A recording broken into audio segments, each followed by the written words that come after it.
This lesson briefly covers demonstrative adjectives. The three sets of demonstrative adjectives are identical to the three sets of demonstrative pronouns we learned about earlier.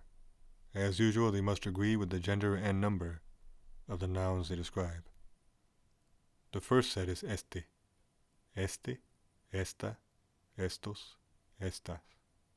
The second set is ese, esa, esos, esas.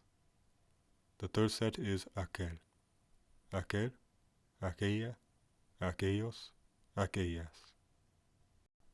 Este describes a noun that is physically near the speaker.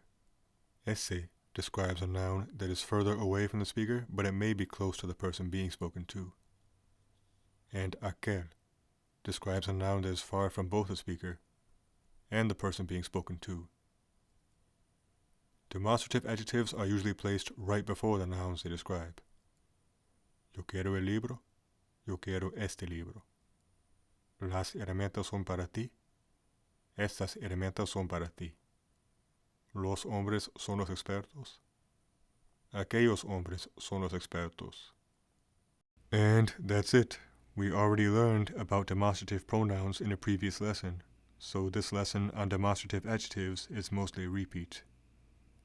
As I always say, if you could please do me a favor and share this video series with your friends and teachers, I would very much appreciate that. And that is all for now, so until next time.